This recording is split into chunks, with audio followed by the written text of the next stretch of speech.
Hey everybody, Jody here from Spiegel Mom Scraps, and I am super excited to be a part of the inspiration video hop put together by Christina from the Secret Not Secret Kit Club and Becky Fleck of Page Maps. So at the beginning of the video, I just showed you guys the 2-page 12 by 12 sketch layout that I'm going to be working with, and now I'm just going through all of my supplies. So as soon as Christina asked me if I wanted to join the video hop with Becky Fleck and Page Maps, I was like, yes, please. And then I immediately remembered I had this paper, Wizard World, which is perfect for scrapping everything Harry Potter and wizard related. So I totally had to use this. So let's get right into my layout here. And you guys, I really struggled with this entire layout a lot. I don't know if it was just because the colors I don't normally work with or whatever, but I cut out, and you just saw me cut to this part here, but I cut out a whole bunch of footage of me just really struggling. So you're still gonna see me kind of try to work through this, and I could just not get this to work for some reason. I really love the layout. I love the two-page design. You can see I just put the printout of the sketch back up top, but I really had a hard time putting this together. So hopefully you guys watching me struggle, and then now watching me literally ripping paper off of my layout will inspire you guys to keep going when you guys are struggling with your layouts, and you know, especially if it's a different color scheme or papers you wouldn't normally use, you're trying to use up your stash or whatever, keep going with it. And if you have to literally rip paper off of your layout, then do it, because you can always layer stuff back on top of it. So that's where I was at. For me, like, I really wanted more contrast, more bright colors, and that black that I had put down, it was just too much. It was too heavy, too overbearing, and I just could not. I was stuck. I was just stuck. So I ripped it all up, as you can see, and now I'm gonna try to figure out like what I want to do to fix it, to bring all the layers back in and keep it balanced, but I still want my photos to really shine, right? Because it's photos of my daughter Sari's 11th birthday, and she is a huge Harry Potter fan. She's read all of the books, and I think she's actually gone through them twice now and loves it. So you're just gonna see me try to work with the layers and keep building. And one thing that I usually make sure I do is I don't add adhesive or glue right up to the edges of my paper layers. I really try to keep the glue or adhesive, tape, whatever, ATG, really through some spots in the middle. That way you've got plenty of room to tuck other things in there, to pop it up with a little bit of adhesive foam if you want to play with it or whatever. So just a little tip, so that you can keep adding paper layers in there, just to add little pops of interest and little pops of color around your page. Okay, so here is where I decided the direction I want to go with the right side page. So I decided I want to bring back, but use banners.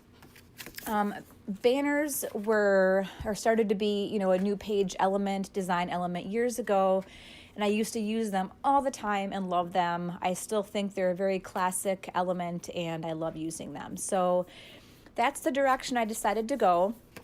But I still needed to have, something cohesive go across both of the pages to just connect them and ground them a little bit better. And that's where I'm kind of trying to use that yellow and black plaid paper that is like directly side by side with another paper with a bunch of small print on it. And some of the words in the print are just various Harry Potter inspired words. Like willful, intuitive, wise, honesty, unique, chivalry, let's see here, patient, darling, tolerant, oh goodness, what else is in here? Leadership, wisdom, strength, bravery, all things that center around Harry Potter. So that glasses cut file you see me backing right now, I'm not 100% sure where I got that. I know I have a Harry Potter set that I bought from an Etsy shop a long time ago. So if I can figure out where exactly those glasses came from, I will link it in my description box below. And here's where I kind of decide, where I'm going to go with these layers. I pretty much commit to putting that yellow plaid piece and the text piece down at the bottom. And now I'm starting to build my banner pieces. And here I just want to make sure I get a good mix of the colors and patterns represented across all of the banners, and then make sure I balance them out with what I have on the other side as well. So yeah, I would highly recommend adding banners to your layouts. They are really just a fun page design element.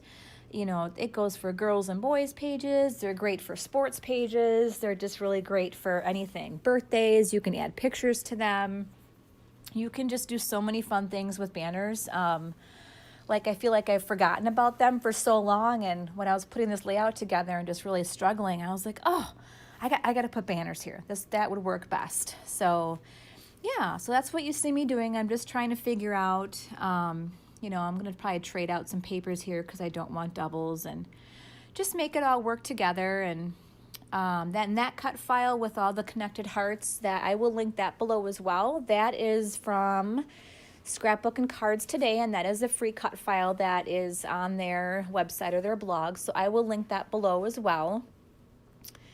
And I have that followed or linked in my Pinterest board too. So that's a great place to look for inspiration in free cut files and things like that. So I will make sure I link that below.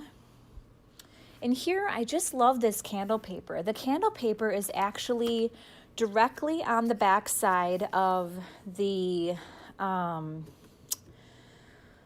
like the collection, like the face of the collection, where it has like the little miniature samples of the papers and Wizard's World by Becky Fleck. So it's like the branding, like the front branding paper for the collection. The back side of that is this awesome floating candle paper. So I think that's great when designers do that. That way it's a great way to use up all the paper and really nothing can get wasted. So I'm a huge fan of that. Reduce, reuse, right? Make sure you guys use it. Okay, so we are coming up on being actually almost done. I lose a little bit of footage at the end. I'm not sure if I got a phone call or a text or whatever, but I'm going to lose just the very end of it. But then the close-ups, you can see all the details I added at the end. And again, I want to thank Christina from Secret Not Secret Kit Club and Becky Fleck from Page Maps again for putting this together. It was super fun. I used to make double page spreads all the time when I was a new scrapbooker, and really kind of gotten away from it. And now I'm kind of back into it again. So thank you so much again for watching. Please like and subscribe to my channel. I would love to see you stick around and come back again.